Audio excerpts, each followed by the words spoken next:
Hello, and welcome to another episode of a policy brief. On today's episode, we will be covering the Canadian capital gains tax policy change. Now, for a little bit of problem definition, it's been 4 months since the government of Canada, through the budget 2024, implemented a policy change on the Canadian capital gains tax. There's a saying that I like so much, and I think it's apt that I sort of mentioned this here. It's ignorance maintains the public policy knowledge imbalance. And today's episode is geared towards reducing that public policy knowledge imbalance. While there's been a lot of talk and coverage on what the new rules mean for citizens and businesses in Canada, particularly from an accounting or tax compliance perspective, our goal today is to evaluate this tax policy change from a policy analysis perspective. We'll take a deep dive into the heart of this policy change, review the evidence before us, and ask the questions that matter. The 16th of April, 2024, Canadian Deputy Prime Minister and Finance Minister Chrystia Freeland delivered the 2024 federal budget in the House of Commons. The budget proposes more than $52.9 billion in new spending over the next 5 years. Now, the budget 2024 in Chapter 8 outlined changes to the capital gains tax, and we'll spend some time there reviewing. Proceed, it's only right that we get back to first principles and come to terms with what a capital gain is. According to the Government of Canada's website, you have a capital gain when you sell or are considered to have sold a capital property for more than the total of its adjusted cost base and the outlays and expenses incurred to sell the property. Now, from this definition, you can clearly see that the key things to consider, such as a capital property and adjusted cost base. Now, capital property, this includes depreciable property and any property which, if sold, will result in a capital gain or a capital loss. You usually buy it for investment purposes or to earn income. Now, it says capital property does not include the trading assets of a business, such as inventory.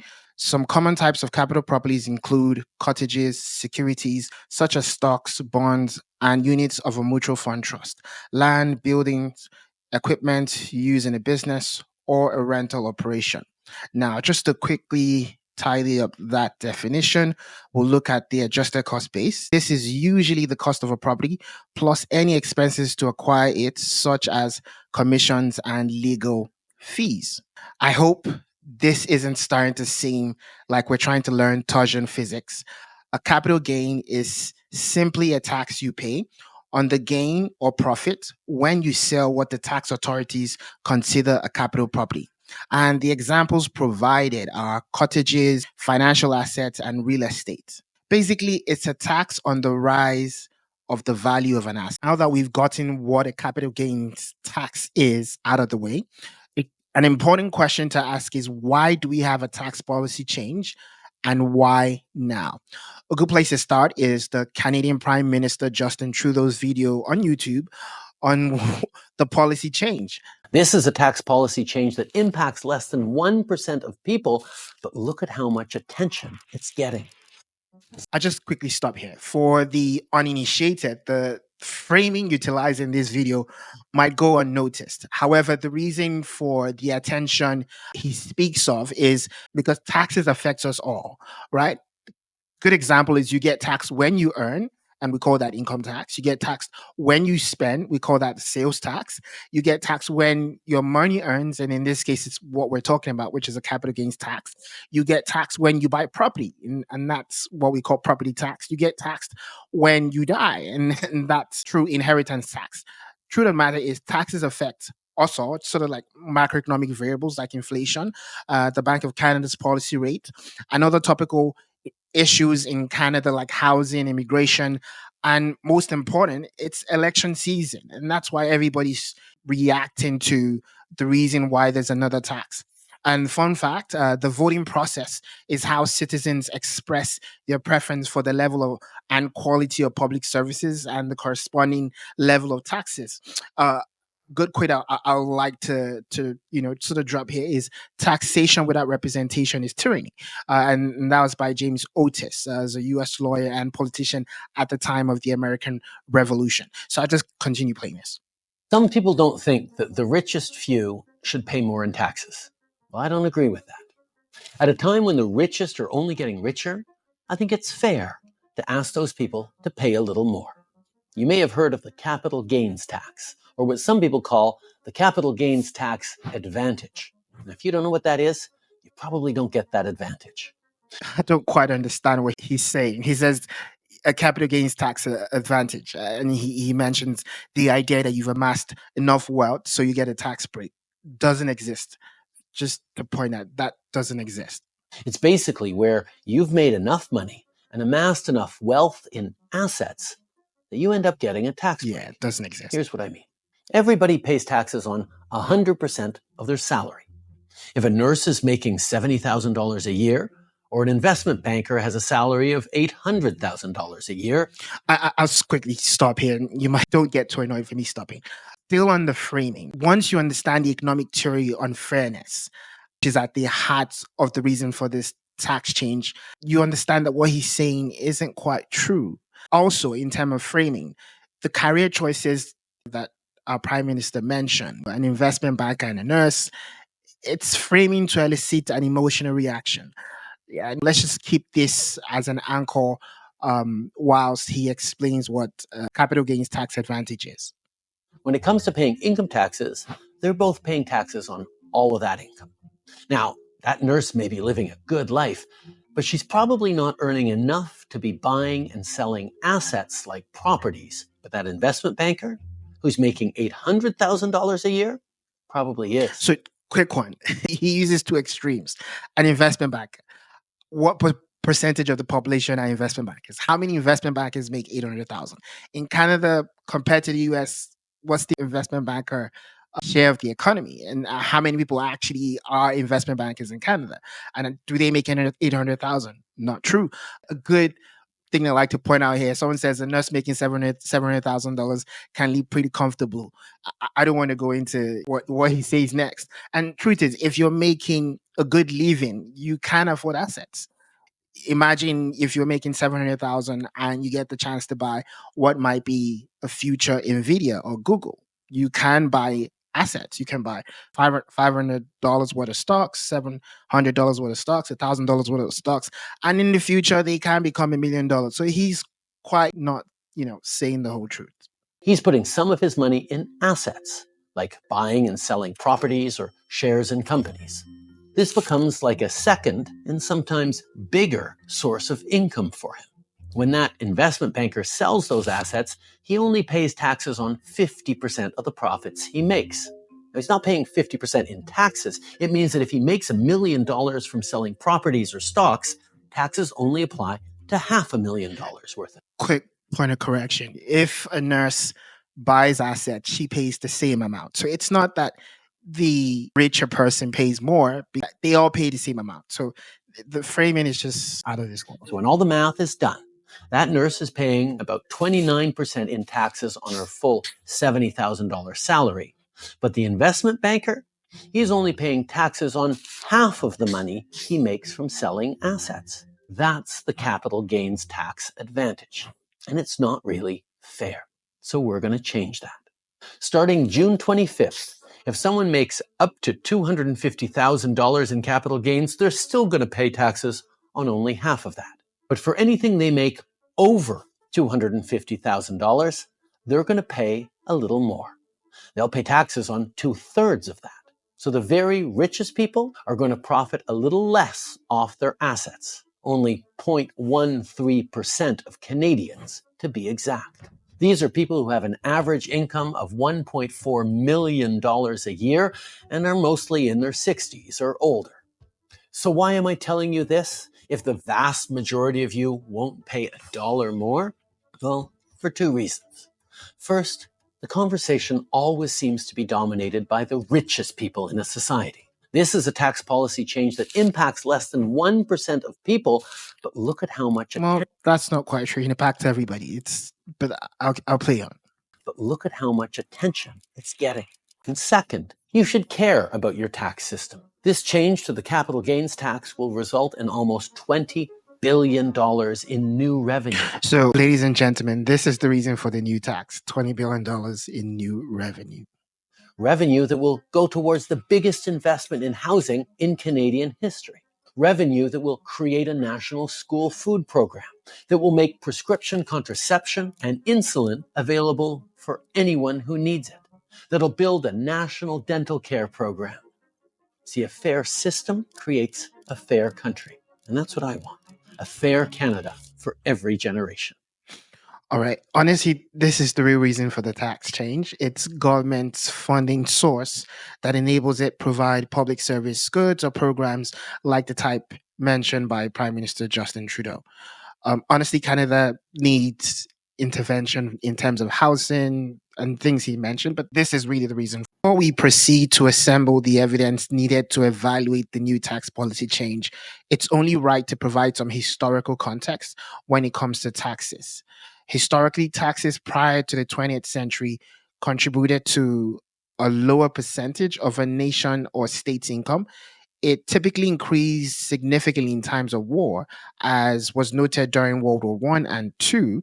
It, however, reverted back to a small portion of government revenue, but increased in the 20th century with the birth of the welfare state, as government sought to provide a system of social protection in the form of compulsory healthcare and old age insurance in the late 19th century under Chancellor Bismarck in Germany and other European countries.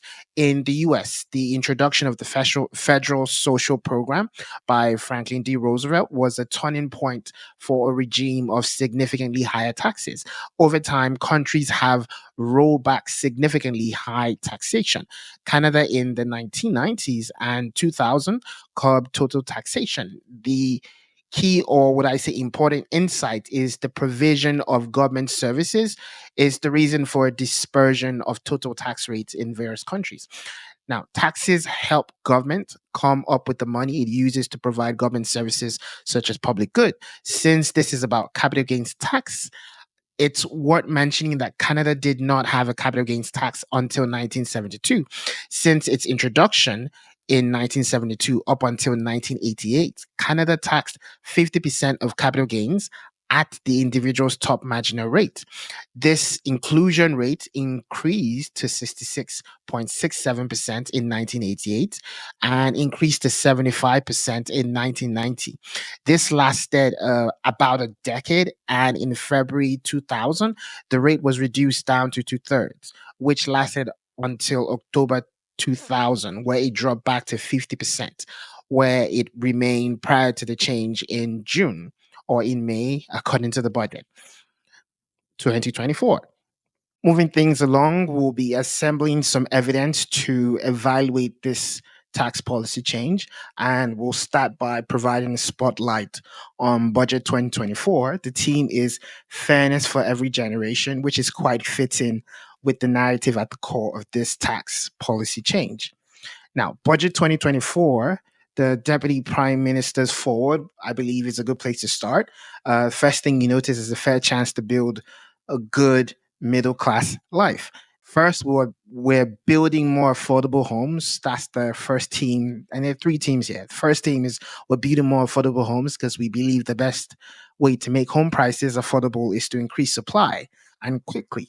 Now that's good to hear, and they plan on increasing supply by cutting the red tape and reforming zoning. Judging by the first team of the budget 2024, which is we're building more affordable homes, a good place to get more insight on that is the 2024 Global Investment Conference.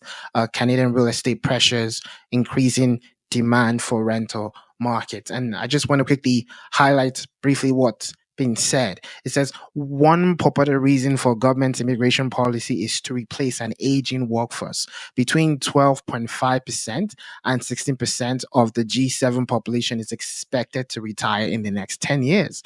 In Canada, the number is roughly 13.5%.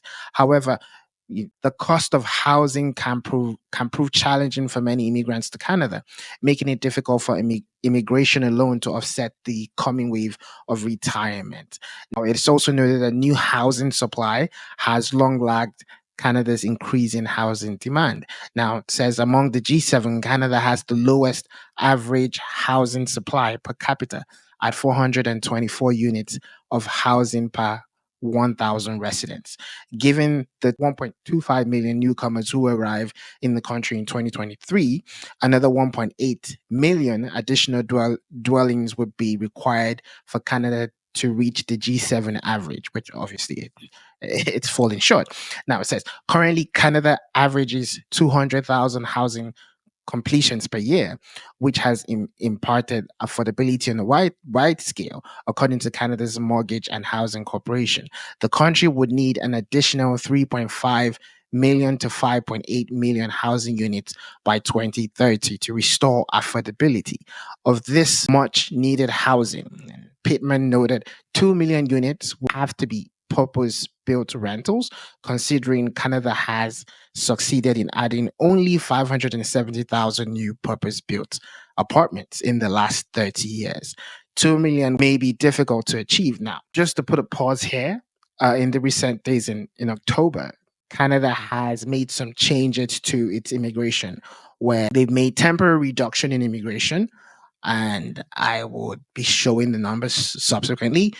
So temporary reduction in immigration to reduce the amount of permanent residents that come into the country. So this is to sort of reduce the amount of people coming in. However, knowing that you need around 3.5 million to 5.8 million housing units by 2030 to restore affordability is a tall order to actually meet. And considering that only 570,000 new purpose built apartments have been built in the last 30 years, given the new population growth that Canada has seen, does really strengthen the need for affordable homes. The report does conclude in little things I would like to share. It says, exacerbating the situation is the potential Bank of Canada rate cut widely expected later this year. And we've seen a lot of real cuts. We'll touch on that. High interest rates sidelined a significant number of buyers. It was mentioned by Pittman. Says, with many looking for a sign of easing rates before jumping into the market. The resulting flood of buyers could drive already high home prices up even further. So, speaking of affordability in budget 2024, we are currently already seeing a lot of Bank of Canada rate cuts. I believe we've experienced already 50 basis point rates cut twice already. Lower rates, according to Pittman, should translate to higher home prices. This would obviously affect the government's plan of ensuring the homes are affordable in the short to medium term.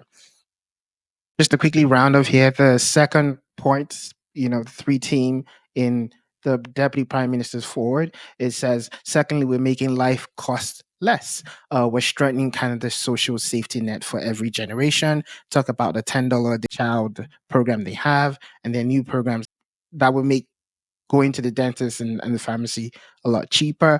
The third is we're going to grow the economy in a way that's shared by all.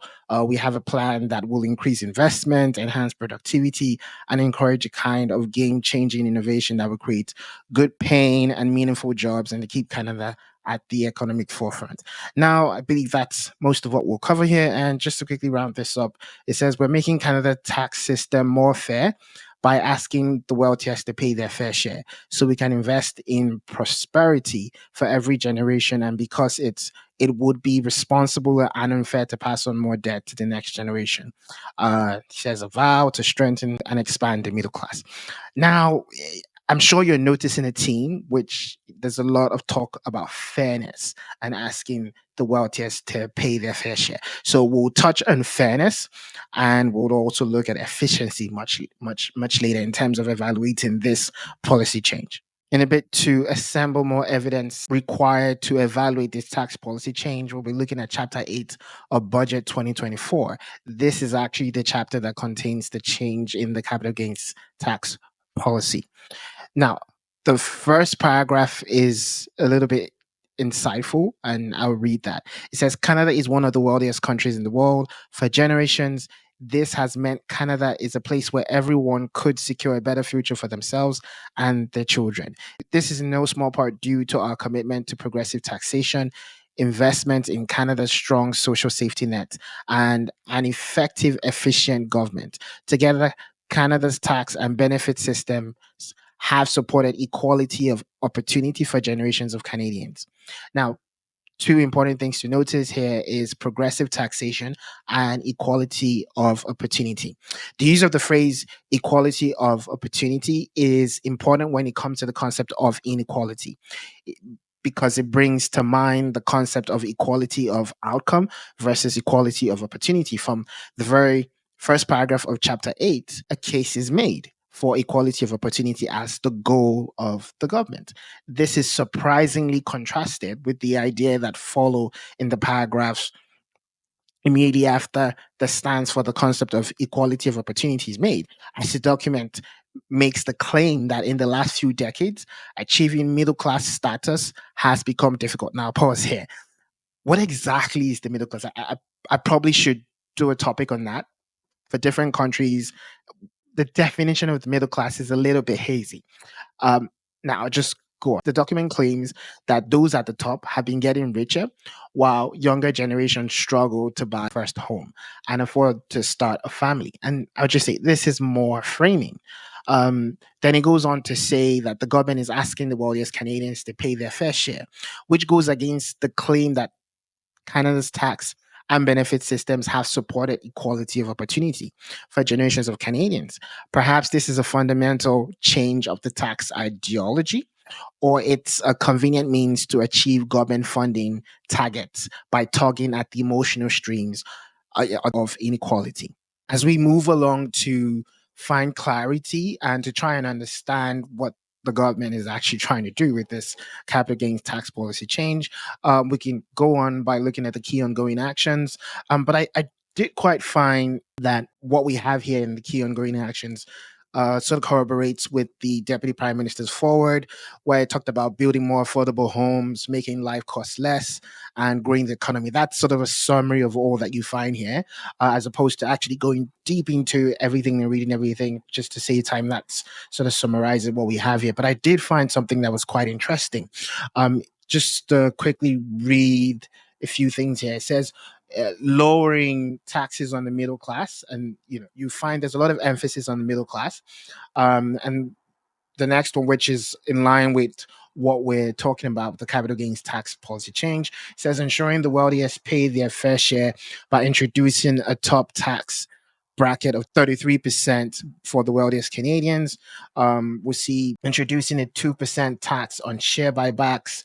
All this really aligns with the three teams of building more affordable homes, making life cost less, growing the economy. But there's something I would like us to briefly consider, because there's a lot of talk about the middle class. And if you look at this chart here, 8.1, it says average family net worth by income. So this sort of gives you what they consider as income, and they're breaking it into different categories. And the last time they did this, I think this was done by Statistics Canada, was 2019, but this is for budget 2024, and they're using 2019 figures. Go figure.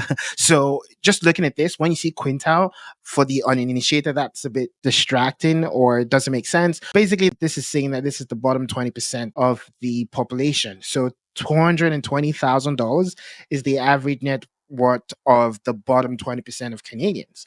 So we see those are the people who you would want to consider as your poverty level. That's the threshold for your poverty level. If you were going to say a middle class by this particular chart, you're going to be looking at the third quartile, which would bring up a number of $595,000 as the average net worth for Canadians as at 2019. Hopefully, it's improved as at 2024, but as at 2019 figures, you're looking at 590,000, which is about 600,000.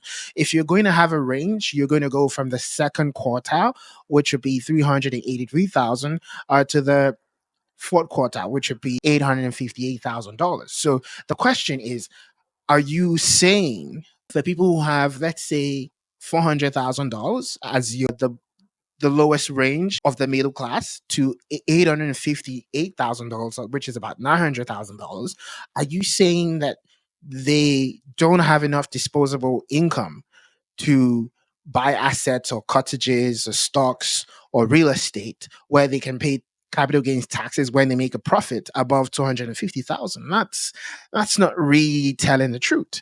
I do like that this speaks to fairness, this speaks to generating more income for the government, but the narrative that's being pushed here is is not quite right. And we'll get to the bottom of this.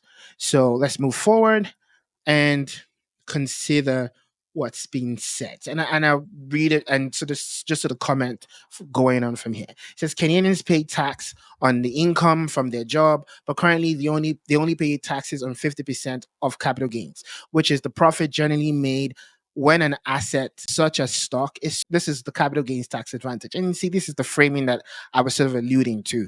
Speaking about a capital gains tax, or a capital gain, but they're framing it as an advantage. And that's not quite true. Now, it says, while all Canadians can benefit from capital gains tax advantage. Now, that's the truth. The wealthy, who tend to earn relatively more income from capital gains, disproportionately benefit compared to the middle class. And we've sort of considered the middle class by that chart is people who earn just above 383,000 to, let's say, 858,000. But if you're really looking for an actual figure, it's about $595,000. In 2021, the top 1% and 10.4% of all income in Canada. When capital gains are factored in, this jumps to 13.4%.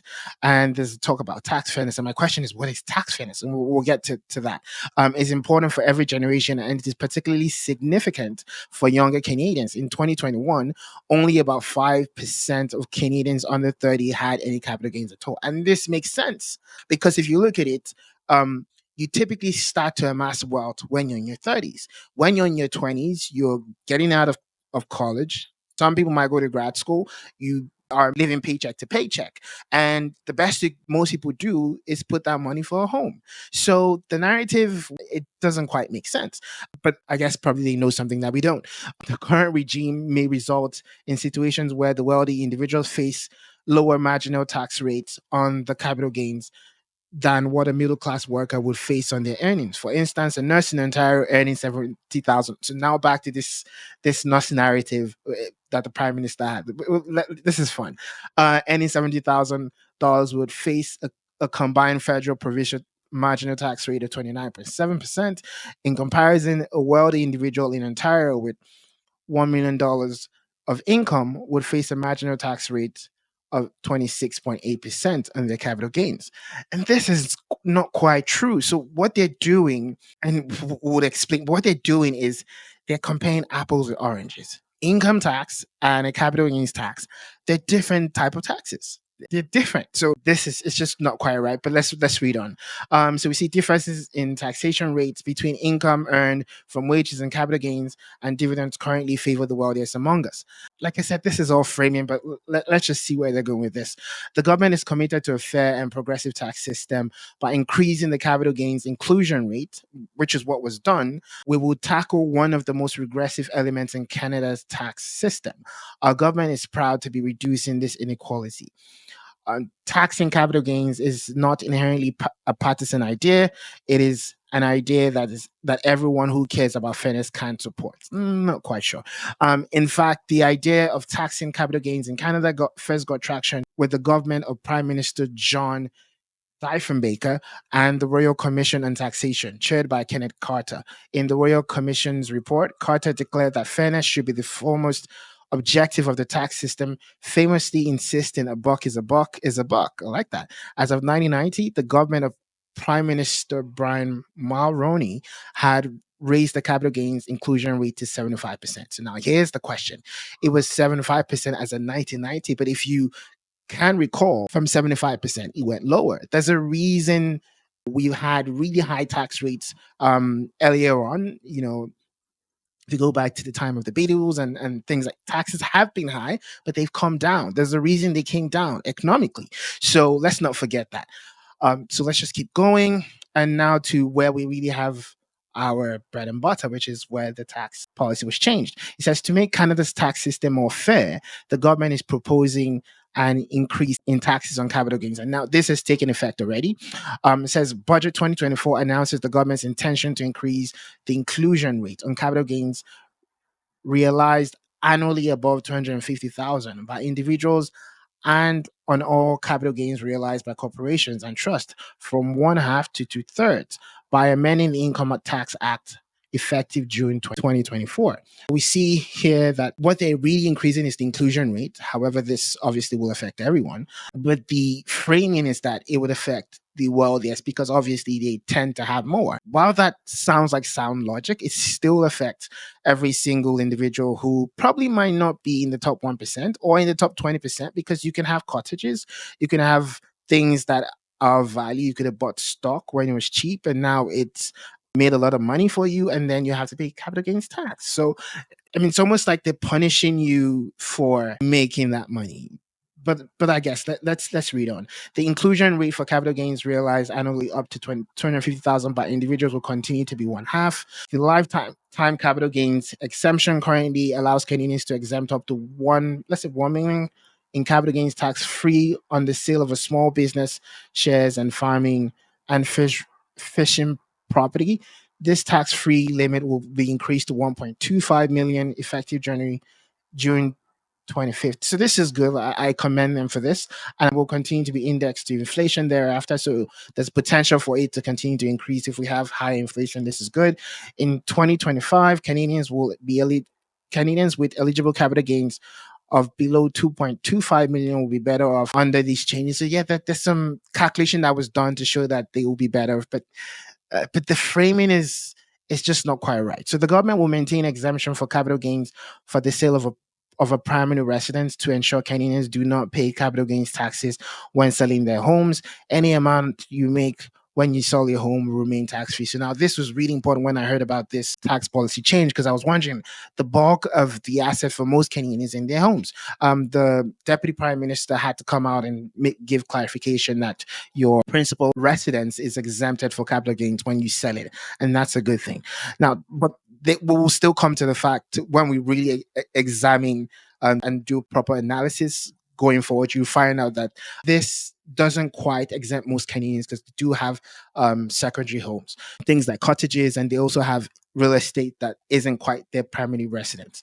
To ensure homes are for Canadians to live in, not a speculative asset class for investors, since January 1, 2023, capital gains from property flipping, properties bought and sold within 1 year, have been treated as business income. Exemptions exist for many common life situations. These exemptions will remain. This is central to the promise of Canada. And it makes sense because I know prior to this, there was some policy that restricted foreign ownership of real estate.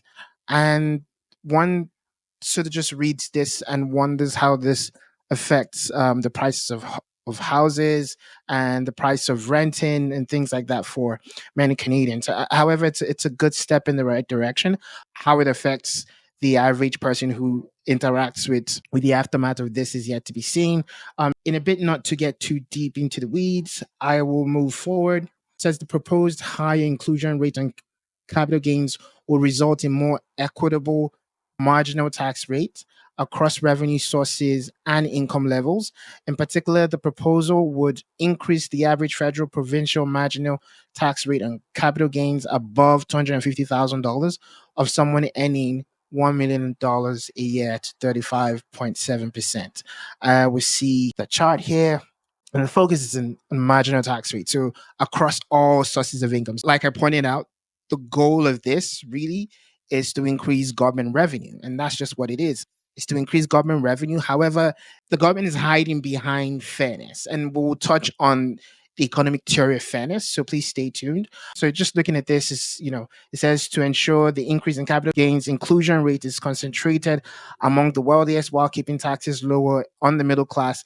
The first 200,000 of capital gains, including income earned by Canadians each year, will not be subject to the new two-thirds inclusion rate. Business owners will have access to this exemption from the increased inclusion rate as well. So, like I said, it's all about framing. However, below $250,000, everybody pays that 50%. Above $250,000, then you get charged 66.67%. But truth of the matter is, the average middle class Canadian still will have capital gains above 250,000, and that's the part where a lot's not being said, and the areas will look at that. And one of it is for farmland. Another one is Canadians, middle class Canadians own stocks, they own shares, they own cottages, they own other asset classes, and these asset classes range into amounts that are above $250,000. So it's more like saying, yeah, we'll get more money from top 1%, but you know, when you look under the hood, it affects everybody.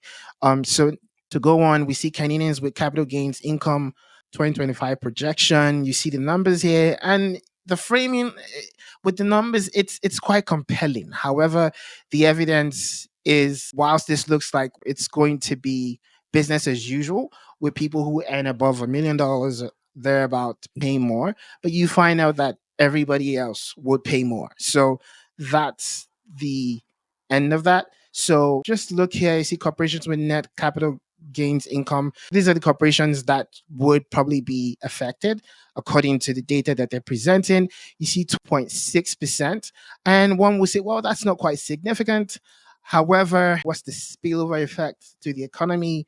What's the spillover effect to different industries? And these are things we'll talk about. So he says the proposal will reduce the tax rate differential that currently exists between various sources of income. For instance, between dividends and capital gains, a more neutral system is, in this regard, has the additional advantage of reducing tax planning incentives.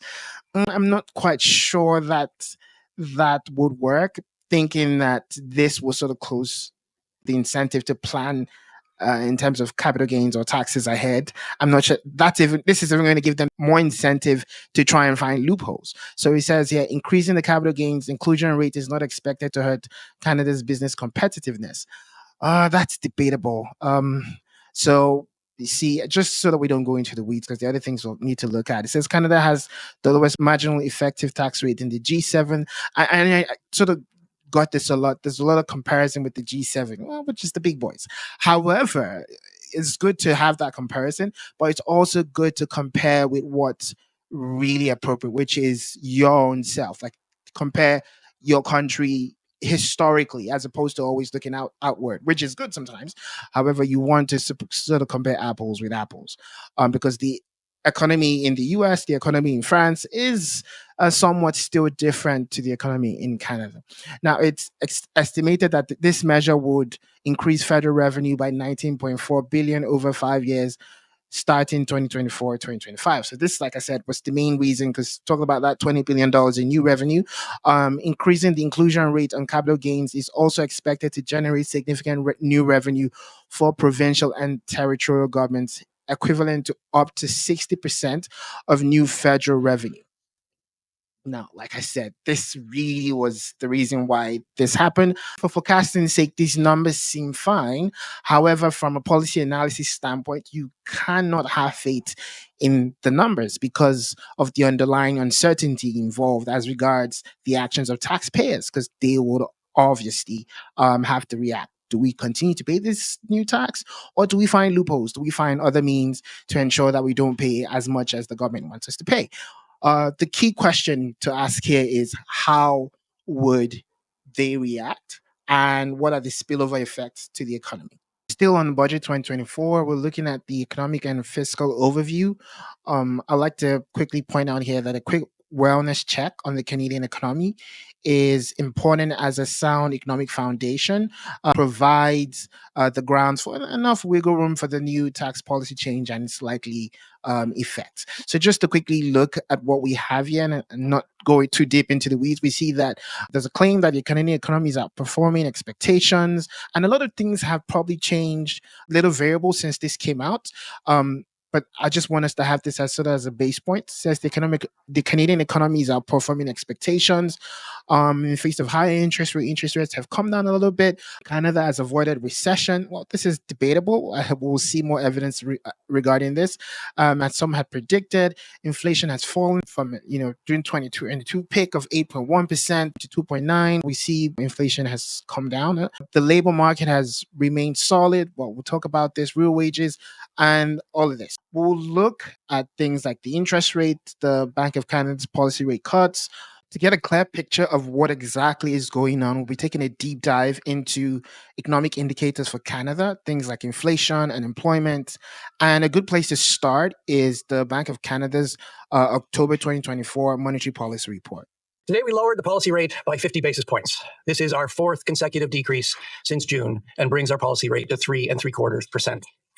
We took a bigger step today because inflation is now back to the 2% target, and we want to keep it close to the target.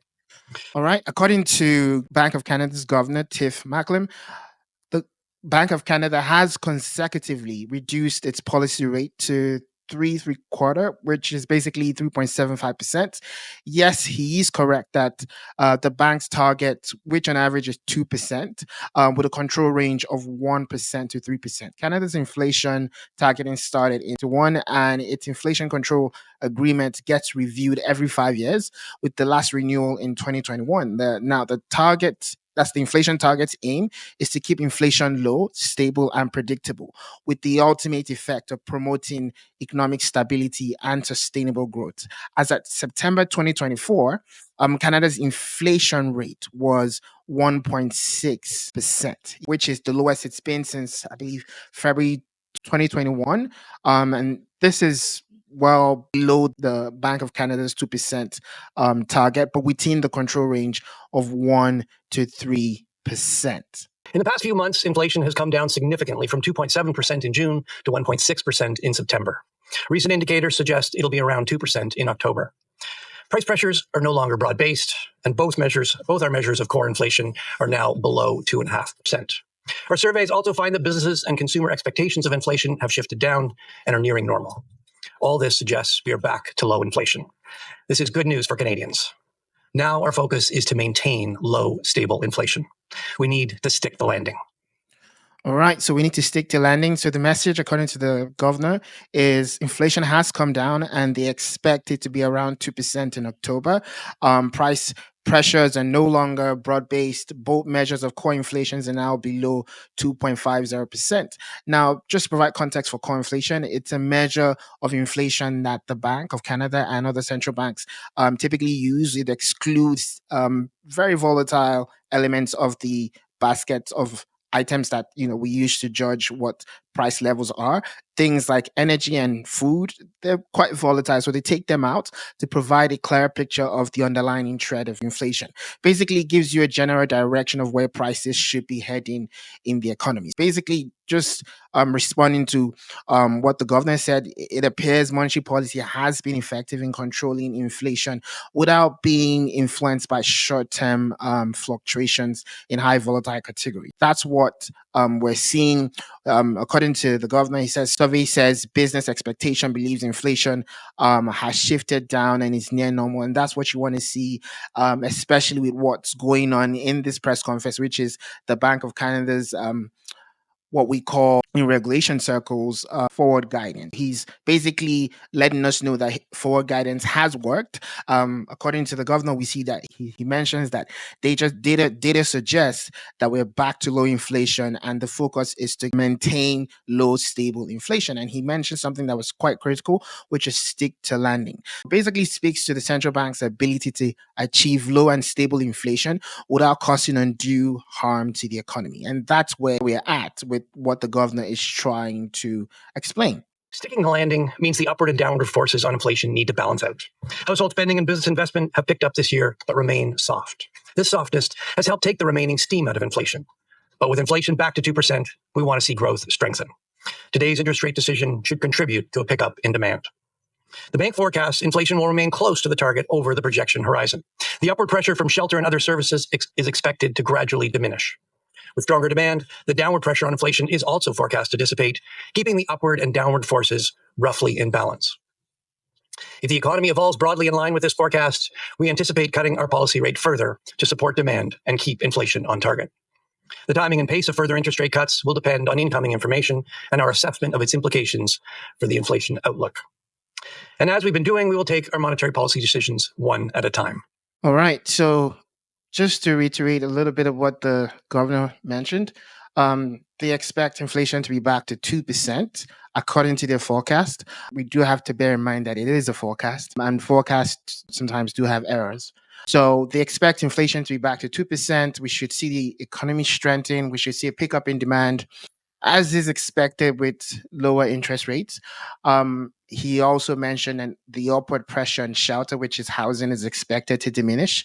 Hopefully, I want to hope that's true, but I'm quite tempted to disagree. Not quite sure, given the fundamentals of the Canadian real estate, and considering that it might take longer than expected, looking at things from the Bank of Canada's perspective, it might take longer than expected to see low interest rates pass through to stronger household spending. That's something that I think the Bank of Canada should be considering. Also, he mentioned that if the economy evolves according to their forecast, we should expect or anticipate to see more policy rate cuts depending on the data, and that makes a lot of sense. That's what's expected with sound central banking. Also, something I wanted to point out, since we're having a policy rate regime change where we're now having lower interest rates and we're already starting to see lower inflation, so lower inflation, lower interest rates, and where the Bank of Canada is right now in the process of really sort of winning the fight against inflation, it can get risky. So that's something that, and it does come with risk. So that's something that the Bank of Canada, and I'm sure people should know. Let me expand on what we're seeing in the economy and how that played into our deliberations. After stalling in the second half of last year, the economy grew by about 2% in the first half of this year, and we expect growth of about 1.75% in the second half. The economy remains in excess supply, and the labor market is soft. The unemployment rate was 6.5% in September. Job layoffs have remained modest, but business hiring has been weak, which has particularly affected young people and newcomers to Canada. Simply put, the number of workers has increased faster than the number of jobs. Looking ahead, GDP growth is forecast to gradually strengthen to around 2% in 2025 and 2.25% in 2026, supported by lower interest rates. This forecast largely reflects the net effect of a gradual pickup in consumer spending per person and slower population growth. We also expect growth in residential investment to rise as strong demand for housing lifts sales and spending on renovations.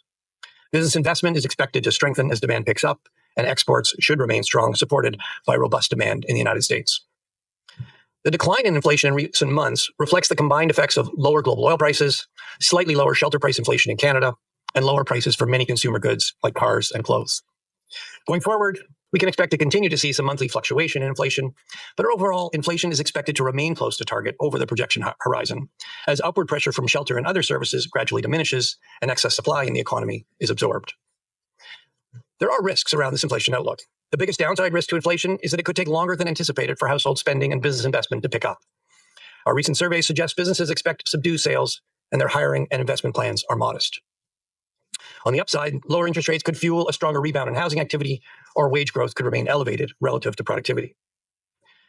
There's also elevated geopolitical uncertainty and risks of new shocks. Overall, we view the risks around our inflation forecast as reasonably balanced. And with inflation back to 2%, we are now equally concerned about inflation coming in higher or lower than expected. The economy functions well when inflation is around 2%. All right. So that's great. We've heard from the governor. And just to quickly reiterate a few things that he said, the economy grew in the first 6 months of 2024 by 2.5%. And it's expected to keep growing for the remaining 6 months of the year at 1.33%. He also mentioned that the economy remains in excess supply and the labor market is soft. Just to provide context, what he means by the labor market being soft. It's basically a situation where in the job market where the demand for workers is relatively low compared to the supply of available labor. And, characteristics of a soft job market or soft labor market include things like high unemployment, slow wage growth, and these are things that most Canadians can attest to be experiencing: high unemployment, slow wage growth, especially when you compare the wage differential between people in the US and Canada. And also, if you look at the wage growth in Canada itself, it's really slow. You look at other characteristics like reduced bargaining power, fewer job opportunities, and higher underemployment. So basically, a soft labor market often occurs where you have periods of economic slowdown or recession, because businesses are cautious about hiring due to reduced demand for goods and services. He also mentioned that the unemployment rate was about 6.5% in September. He mentioned that job layoffs have been modest, with business hiring being weak, particularly affecting young people and businesses in Canada. And I'm sure this explains the long queues you see at job fairs. And if any one of you has been observant, you see a lot of clips on YouTube or online social media with a lot of long queues for job fairs. And kind of one of the most notable ones was the one for McDonald's, and you had a really long queue of people trying to apply. So that speaks to as sort of as evidence to the claims of the governor. So and also speaks to the high level of immigration, because the governor mentions that the reason for this high unemployment rate was that the number of workers had increased faster than the number of jobs available. So, like I mentioned, speaks to the immigration levels in Canada, and the I guess reaction to that would have been what we saw not too long ago from the Minister of Immigration in Canada, with the recent reduction in the numbers of for future immigration plans in Canada. Um, Brief list of things, what to expect in the economy according to the governor. We expect growth to be around 2% in 2025 and 2.5%, supported by low interest rates according to their forecast. And hopefully there are no errors with their forecast. We also expect growth in residential investment with strong demand for housing. He mentioned that we should see business investment strengthen as demand picks up. He also mentioned that exports should be strong in Canada, supported by robust demand in the US. Now, these are all good things for Canadians and the Canadian economy. However, when I'm looking at this from the lens of someone who's speaking on capital gains, these are all good things to increase the future asset prices of assets that qualify for capital gains. So the government should like this, hopefully, because they can get more tax from capital property, which, according to the government in Canada, are the assets that you get to pay capital gains tax on. The governor did start answering questions from the 8-minute mark, which is why I'll stop here. And you should check out this video. It's on the Bank of Canada website. If you want more detailed response to some of the questions that you might have or you expect to be asked. While staying excited that the war on inflation seems to be won by the Bank of Canada, and that's good news for Canadians and the Canadian economy. However, I did have my reservations after listening to the governor speak, and there was a question that was asked much later in that monetary policy report briefing, and the question was the fact that inflation came back down quicker than expected might point to the weaknesses of the Canadian economy. And I tend to agree with that, even though the governor did his best to answer that question. I tend to agree with that because if you look at the trend of unemployment in Canada, it's a bit worrisome in the sense that it rose from 5% in early 2002, right, to about 6.6% in August. And it came down to 6.5% in September 2024. And the reason that the governor gave for the rise in unemployment was the number of workers had increased faster than the number of jobs.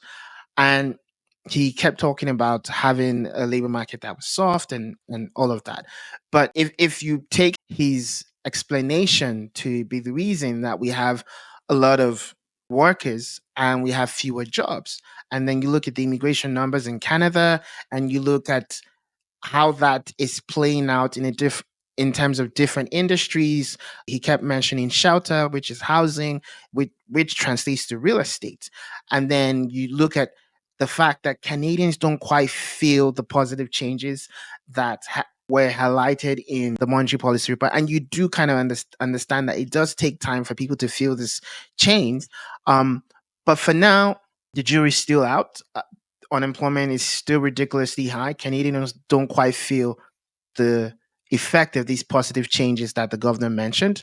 And there is quite evidence that the economy of Canada might be experiencing what some might term a silent recession. Taking a contrarian view from the one held by the current governor of the Bank of Canada, here is a view by a former Bank of Canada governor by the name of Stephen Poloz.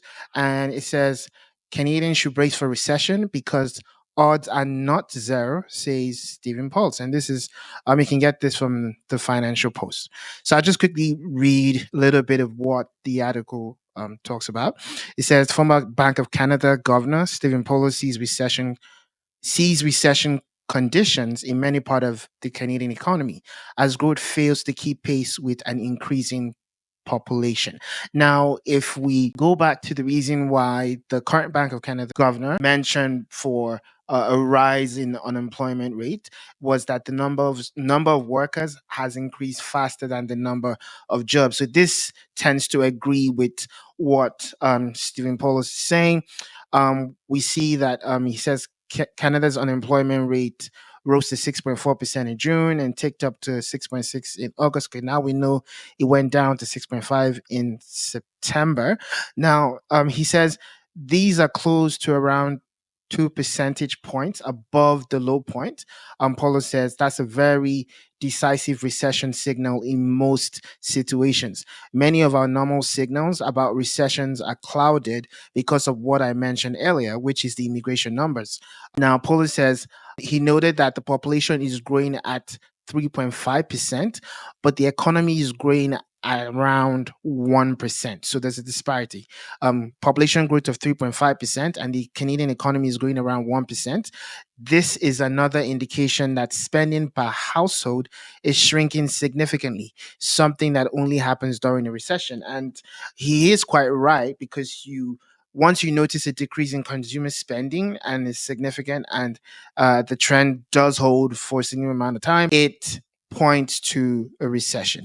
So that just means, and this is according to the report, that just means if we didn't have the population growth, it will be growing as a minus 2%, he said. Well, that's a recession. So if you take away population growth, which is rapid, you would have a minus 2%. So the country technically is in a recession, according to polls. And I tend to agree. He says, while the labor market downturn so far has been mostly a result of too many people chasing too few jobs, um, Paulos thinks the layoffs could increase in the new year as mortgage renewals strain more households and further sap consumer spending. So this is an article that's slightly tilted towards mortgage, but he's speaking on the Canadian economy. And I'll just quickly finish up here. So he says it's probably just the beginning because we are getting into the most stressful phase of mortgage renewals. He said so it doesn't matter the rates are coming down because we see rates are coming down and everyone is happy. It doesn't matter. So he's speaking from a mortgage perspective, which has to do with real estate fundamentals. So he says it doesn't matter the rates are coming down. You still have to renew higher from where you were. And that just means more people join that group of constrained spending until we get through this thing. So he says preliminary estimates of July GDP by Stat Canada were flat, and economists are predicting annualized growth of just 0.5% for the third quarter. Well, he said that's below the Bank of Canada's forecast of 2.8%. He said this year is kind of a turning point. So there's a lot of uncertainty around forecast. So Paula said we're looking at the Bank of Canada's report in July, and they're looking for actually a pretty strong second half of the year. And he says it's just not turning out that way. And I tend to agree because Canadians are feeling a very different reality from what the forecast and predictions are saying. So he says Canada's low productivity relative to our US counterparts remain an economic sore point. Labor productivity declined for the first two quarters of this year, and GDP per capita, which considers population, declined for five consecutive quarters. So Paulos highlights how the American and Canadian governments are good at propping up their respective economies. But while the US has spent money through the Inflation Reduction Act, which has gone to companies to build economic capacity, Canada's fiscal spending has focused primarily on supporting the Canadian consumer. He says you see the differences are emerging in almost the same way you see in a textbook, given the way we are going about things. It makes the idea for a soft landing more likely in the US than for Canada. Paulo says he does not make forecasts, but businesses and consumers should prepare for a recession as odds of one are not zero. So he's basically saying there is a chance for a recession, and he speaks to consumer spending. So he says we have a population growth of about 3.5%, but the economy has been growing around 1%, right? And if you take out population, we should be growing at about minus 2%. And that is technically a recession. And it makes a lot of sense. It's very logical. In a bid to provide context, we're looking at another signal for recessions, which is rising consumer debt and delinquencies. Whilst we can't actually get an accurate figure or an understanding of what delinquencies are like for consumer debt with this graph, but it does give us a good idea of what the levels of consumer debt for Canadians are like. And so if you look at this, it's been rising since the 1990s, and it's about 174.6%. It has come down a little bit, but it's still quite elevated. So you do know that for every, let's say, $1 that Canadians have, $1.75 value goes to debt. Now, what for me was a bit alarming was the forecast for on trading economics. The forecast was about 188%. So they expect that number to increase. And that for me was something that I found alarming, especially with how that plays into affecting consumers' spending habit and how that sort of translate to growing the economy. Also, in a bit to provide context, this is something I would like us to look at. Canada's fertility rate reaches a new record low in 2023. The record that we're looking at here, it says the country, Canada, recorded a rate of 1.26 children born per woman. You can see that the rate has come down. And generally, the gist is Canada's rate has generally declined for over 15 years, and it reached a new low in 2023 with 1.26 children per woman. So basically, you have a decline in birth rate. And the reason why I bring this up is because we have mentioned the rise in population growth, rapid population growth. We saw the unemployment rate being increasingly worrisome, and the Bank of Canada's governor mentioned that the reason why we had that high unemployment rate was because there were a lot more people than we had jobs. And honestly, if you trace it back, it would be the immigration numbers. And the reason why we're having those numbers is because Canadians are not giving birth. And that's just the hard truth about things. And as much as it's not something to be happy about mentioning, it's just the fact. The report here says Canada has now joined the group of lowest low fertility countries, including South Korea, Spain, Italy, and Japan. So that's the reason why we have rapid population growth, because you need people to work. And it's the sad reality of things. However, the government of Canada has said they would reduce immigration numbers. And they have a cut for it, from 2025 upwards, and they have projections and things like that. But this is the hard reality of things. If this keeps getting worse, I wonder what the policy would look like in terms of immigration if you want to keep reducing the number, because if you're not giving birth locally, then you would have to import people to work. And that's just what it is. They were considering evidence as regarding evaluating the state of the Canadian economy. A look at the loans that have been granted by banks in Canada is a bit shocking, or sort of preempting specific sectors of the economy that one needs to take a look at. According to the Worldwide website, you can find that loans by federally regulated banks as at 31st of July. Good look at this chart just tells you where the money is going. So you can see 31.9% to residential mortgages that's uninsured. Insured, you have 9.6%. And you can see HELOCs secured by residential property. So basically, all this that we're looking at is real estate, and I like where here you can see says mortgages and HELOCs make up 53% of all loans inside and outside Canada, and 64% of all loans within Canada. So this just sort of primes your mind to the importance of real estate as relating to capital gains tax, as relating to the strength of the economy, as relating to how this tax policy should affect taxpayers, and how taxpayers are likely to respond with this new tax policy change. Let's focus our attention to two areas that provide evidence that the capital gains tax policy change would affect everyone and not just the wealthiest 1% of Canadians. The first place I'd like us to look at is cottages. Now, Canadians typically have historically embraced the idea of owning cottages because of the love for the open air and a quieter lifestyle. People who are looking for some form of privacy and access or to nature, things like the waterfront and the likes. However, the middle class, which is what this tax policy change seems to be fighting for, have used cottages as a means to build wealth. Traditionally, cottages used to be very cheap, and they bought cottages for primary residence or a vacation home or a second home. If you also look at it historically, families have kept cottages in the family and have passed it on to the next generation as a means to build wealth. The middle class is going to obviously be confronted with a capital gains tax charge when they have to sell these assets. So it's not something that just affects only the very rich, it does affect the middle class as well. Also, cottages have been considered really cheap, like I mentioned, and a great entry price into home ownership. However, things have changed with really high house prices all over Canada.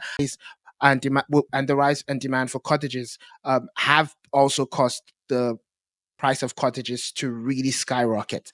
And I'd like us to take a look at what these prices look like. Now, this is from the Globe and Mail. If you take a look at the cottage prices all over Canada, you could see from around 2018, you had close to 400,000 as the average cottage price. However, right now the average cottage price is about $678,000. Now, also look at different provinces. In Ontario, you can expect to find cottages around $1.4 million.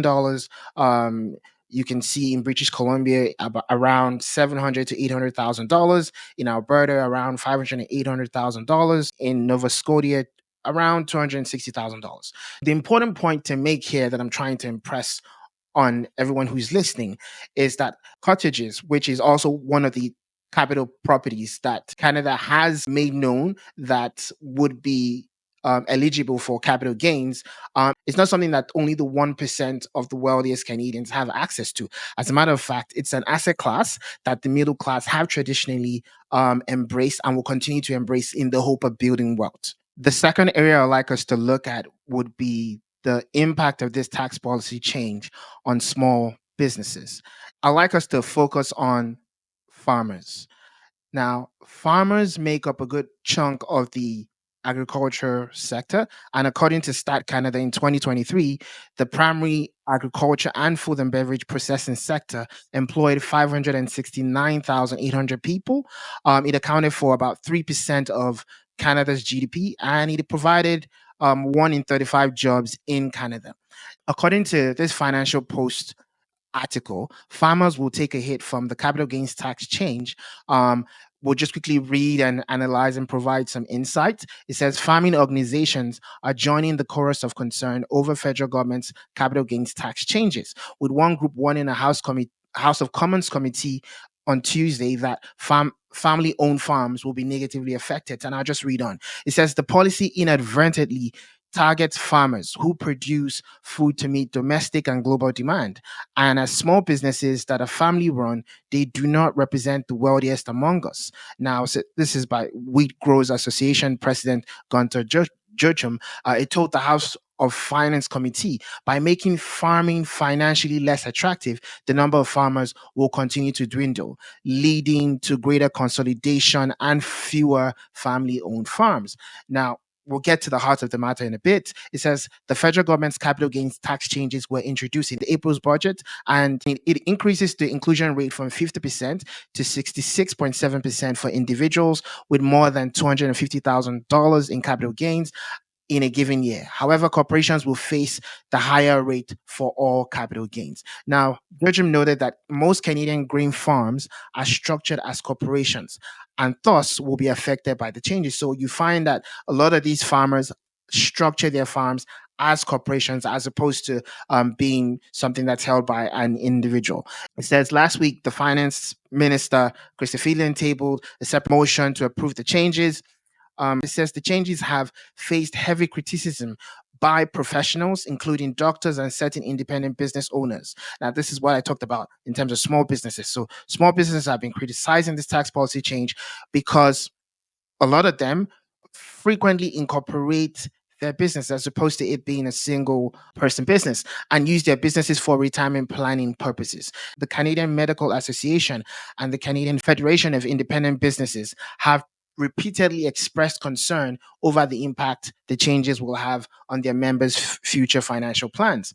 Similarly, the Grain Farmers in Ontario, which represent 28,000 farming members, said the new rules will hit farmers when they try to pass down their properties to their children. So now we have small business who could have actually typically been individual businesses, but they're structured as organizations. Now, these organizations will be hit with the higher end of the taxes, and they will also face challenges when they pass these businesses down to their successors, which obviously most times will be people in their family. Now, it says farming succession faces enough challenges without forcing new tax measures on farmers during planting season. Just quickly read on. It says farm property owners such as Jochum can take advantage of a lifetime capital gains exemption, which allows tax-free capital gains up to a new limit of 1.25 million on the sale of qualified farming and fishing properties. But he argues that it's not enough in the face of rapidly appreciating farm property values. Now, according to this, it says the current Canadian farmland values increased by an average of 11.5% last year. Now, that's according to a report by Farm Credit Canada. It says while farmers do not have to pay capital gains on the sale of their primary residence, farmland sales are taxed. Now, my farmland, according to him, he says is my retirement, and a family farm transfer is a very difficult thing to do.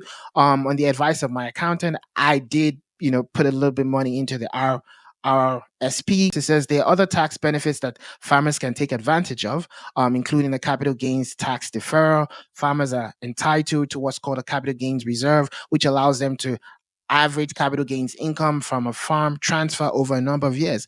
Nevertheless, Judgem says he expects a tax hit. He says when he consulted with his accountant, he told me I will pay 30% more in taxes. Now, we'll just quickly round up with the end of the article, but it says a study conducted by Grain Growers of Canada backed up Jochum's claims. In partnership with farm tax accountants, the study concluded that farms bought in 1996 and sold after the changes take effect will see an increase of 31% in taxes in provinces such as Alberta, Saskatchewan, Manitoba, and Ontario. So it's also mentioned that the study also looked at a case study in Alberta with the practice of a farmer and a spouse being both shareholders in the farm, allowing them both to take advantage of the capital gains exemptions. While these help decrease the amount of taxes owed, it still showed a substantial increase in taxes owed. This brings to mind that this tax policy change wouldn't just only affect the wealthiest 1% of Canadians, like our Prime Minister said when we started this discourse. However, it does affect small businesses. And one needs to also wonder if it affects farmers in that sense. How does that translate to increase in terms of prices, and would there be spillover effect to the economy and to the regular person? Now let's construct alternatives. Basically, we would consider alternative policy options that the government could have taken as opposed to increasing the inclusion rate for the capital gains tax. Would also select the criteria in which we would use to evaluate this policy change. We'll project the likely outcomes and confront the trade-offs. The goal really is to tell a story while stopping at important policy points and making sure that we're focusing on the heart of the conversation as the evidence dictates. Now, it's important to mention that taxes generally distort relative prices because we're speaking about capital gains taxes. I do not expect to see a significant distortion in terms of prices. We leave that to the major taxes like income tax and corporate tax. It's also important to mention that tax policy is speaks to the efficiency equity trade-off, and it is heavily politicized, as you might have noticed from the video that we watched with Prime Minister Justin Trudeau. It's also important to mention, which is one of the reasons why I was interested in this topic, that tax policy is at the heart of the three functions of economic policy. And the first is the allocation of resources, the second being macroeconomic stabilization, and the third being income redistribution. Now, speaking of income redistribution, that's exactly what's going on here with the tax policy change for capital gains. Because according to the video, we're going to have 20 billion in new revenue, and we plan to do different things like increasing the housing supply and all the social safety net programs. So that's basically what this is. Now, what other policy options or alternative course of action could a government have taken? When you ask yourself that question, you now have to peel through the different layers and come to terms with what exactly this is. And now, to me, this is a revenue generation source for the government. And if it's a revenue generation source for the government, what other revenue generation sources could the government have taken or done? The government typically is not limited to three, but the three main source of revenue for the government is individual income tax, corporate income tax, and goods and services tax. Now, individual income tax is the largest with about 46.4% of government revenue, and it's been the largest since 1944. Corporate income tax comes about around 21% of government revenue, and goods and sales tax comes around 11. However, because this speaks or is about capital gains, it affects both individuals and corporate entities. It's basically an attempt to increase revenue from individuals and corporates. All right. So it gives the government a wider net to be able to bring funds in. However, it's the framing of fairness that the government is using to push this that needs to be questioned for us to ascertain. Is it really about fairness, or it's just about making more money to do the things that government needs to do? Now, is this an inequality problem, as was framed by the team of fairness?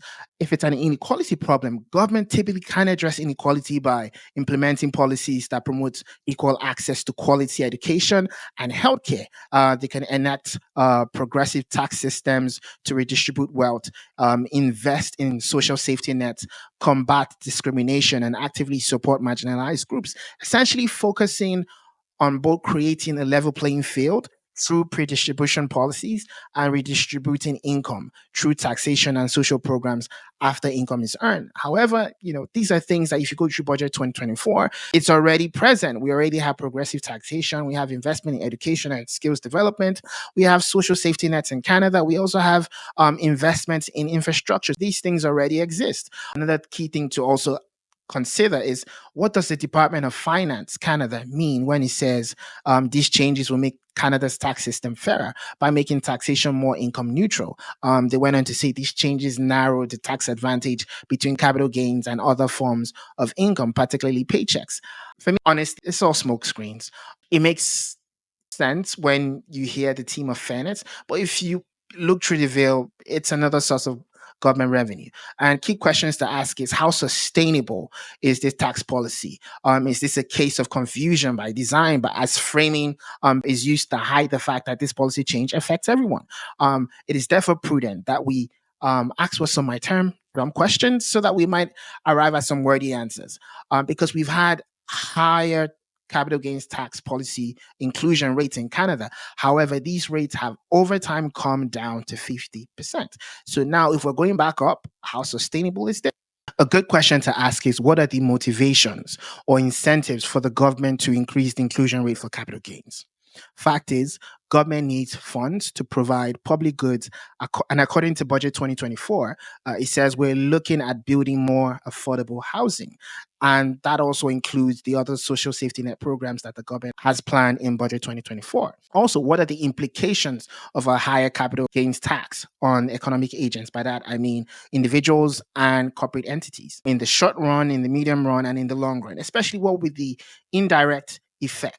Especially if you consider how will that affect economic variables like inflation, the GDP, productivity, and the asset prices, especially in the bond market. What will wealth transfer look like for Canadians as they try to pass down things like cottages or different asset classes? What would that look like in the future? A good question to ask is who gets hurt the most? The government has plans to build more houses, and that's great. But how does this tax affect the supply of building, especially considering that this tax would affect the people who are responsible for helping that supply come true, which will be corporations and foreign individuals.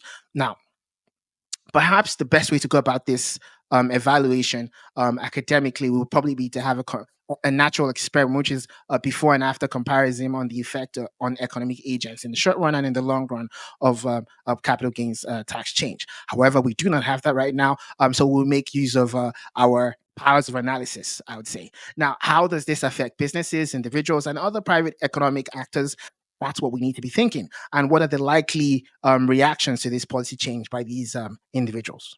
To evaluate this tax policy change, we would use efficiency and fairness. It is important to keep in mind the trade off between efficiency and fairness while understanding that the fairness of a tax policy is in the eyes of the beholder. Whatever conclusion you arrive at will be based on the various concepts of fairness used to make your decisions. When evaluating if a policy is better or worse, we typically consider efficiency and fairness. For efficiency, economists would recommend we use the Pareto criterion or Pareto efficiency to evaluate efficiency of the capital gains tax policy change.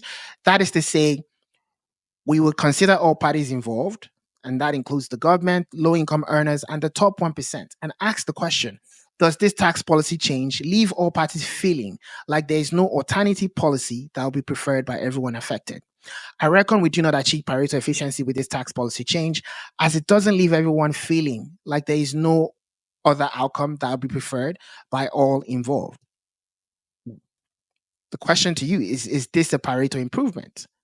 However, it's worthy to point out that sometimes policy doesn't have to be perfect as long as you are willing to bear the cost of the outcomes. The truth really is that Pareto criterion or Pareto efficiency is unhelpful to policymakers because for major choices that policymakers and citizens face, there are few changes that are truly a win-win, and therefore most policy changes are hardly ever Pareto improvements. A policymaker might set aside the Pareto criterion and look at the payoffs available, which in this case will be the tax and transfer policy in the form of public goods to compensate those whose payoffs were reduced by the tax changes. And in this case, we're looking at affordable housing and various social safety net programs. So you're going to have to be weighing what society benefits from this new tax policy change, which is increased revenue for government and what they provide in terms of public good. And then you have to sort of judge. For fairness, questions to ask is there some allocation that will be fair? Are there rules of the game in society that have produced unfair outcomes? Policymakers sometimes advocate for policy on the grounds of fairness, where some parties that were less off income wise gain at the expense of others who were doing better income wise. The issue of fairness touches on the hot topic of inequality. The problem with inequality is many people think there's too much of it. A debate about the wealth distribution, its origin, impact, and possible solutions is sure to be contentious. There are those who wish for more equal distribution, which would then bring you to the question of fair inequality or a tilted playing field. Now, not all income inequality is unfair, as there are more sources of inequality than the economic advantage accrued via accidents of birth or rigged economic system that favors the top 1% or 20% of income earners. A key deciding factor when evaluating inequalities and economic differences amongst individuals is the choices made by individuals or economic agents in the marketplace and their compounding effects. What are we really talking about here? It's taxes, which is a compulsory payment to the government. And in this case, we're speaking about capital gains, which is levied on the rise of the value of an asset. Now, there's a study I like to share that was done by Christina Fong and Tamara Bowles, and the research was conducted on why people get ahead in life and succeed and while others do not.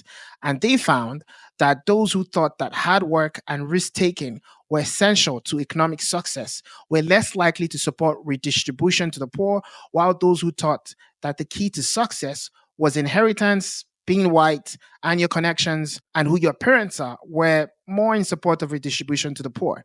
Now, having just said that, I would like you to do a self assessment and see if you agree with it. It's hard to evaluate fairness without considering the Rorschach veil of ignorance. Now, we'll go deeper by considering the substantive judgment of fairness and the procedural judgment of fairness in trying to evaluate fairness as relating to this tax policy change. Now, for substantive judgment of fairness, the question is how unequal are the 1% in Canada and the middle class in Canada? We're going to be considering the outcomes or the utility experienced by the middle class, which is the disadvantaged group, and the top 1%, which is the advantage group. The question we're going to be asking ourselves is how does this redistribution of resources in terms of taking from the top 1%, as is the claim by this new tax policy change, and how will that resource that has been taken from the top 1% be redistributed to the disadvantaged group, which in this case will be the middle class? We're going to be considering that. Now, the question to ponder, if we consider the capital gains tax policy in light of the unfairness of inequality from the Rorschach unfairness point of view, is equality of income or wealth the standard to judge unfairness? Because if we're talking about fairness, is this unfair? The same view, which is the Rorschach unfairness point, it basically says you can have economic inequalities as long as the equality of rights, liberties, and opportunities exist, and the least well-off group are as well-off as they can be. Now, that's something that, like I said, is in the eyes of the beholder. We can also consider the procedural judgment of fairness. The question that we'll be asking ourselves when we're evaluating the tax policy changes: how did the inequality come about? And that leads you to the age-old question of why are people rich and poor? The evaluation here will be based on three standards of fairness. The first one being the voluntary acquisition of wealth via legitimate means. The second being the presence of equal opportunity for economic advantage. And lastly, the test of deservedness of wealth acquired. Now, based on the three standards of fairness, it's safe to say that Canada meets all three, because if you look at it, the voluntary acquisition of wealth by legitimate means, if you do something, but you try to acquire wealth through illegitimate means, you end up in jail. Now, the presence of equal opportunity for economic advantage is present in Canada. That's the dream, is capitalism, right? Now, the test of deservedness of the wealth. If you work hard, you deserve your wealth. So all the three things are available in Canada. And that leads me to say the theme of fairness seems to me like one that's being pushed to tug on the heartstrings of people for government to achieve its aim of generating more revenue for public goods. That's basically what it is from my view. However, you might have something different. Like I said, fairness is in the eyes of the beholder. Finally, to project the outcomes and confront the policy trade-offs. The status quo right now in terms of revenue, according to the budget 2024, this new tax policy change would increase federal revenue by $19.4 billion over 5 years, starting 2024 to 2025. While estimates are a good thing to have, it's important to point out that from a policy analysis standpoint, the outcome of government policy change is not something that the government can predict with certainty. It depends on the interaction of policy implications and the responses of all affected parties. When projecting the outcomes, it's important to consider the ignored cost of policy action on affected parties. For starters, if we create a game theory version of the current tax policy change, we pay off for government and affected parties. A Nash equilibrium being a set of strategies, one for each player in the game, such that each player's strategy is a best response to the strategies chosen by everyone else. The payoff for affected parties such as corporations, high net worth individuals, middle class individuals with assets that qualify for a capital gain tax would lead to a best response that takes into consideration the unintended consequences of a redistributive tax. One that leads to affected parties seeking payoffs that involve a change in their current strategy, which, if unchanged, will lead to them paying higher taxes. Now, they will take a strategy that will seek to reduce their tax bill by hiring tax lawyers and seeking tax loopholes. This would lead to a payoff where the government's plan of increased revenue to the tune of $19.4 billion over 5 years, according to Budget 2024, will be thwarted as affected parties will respond in ways to reduce their tax burden. Now, given all that's been said, the question on most people's mind is, are the rich paying their fair share of taxes?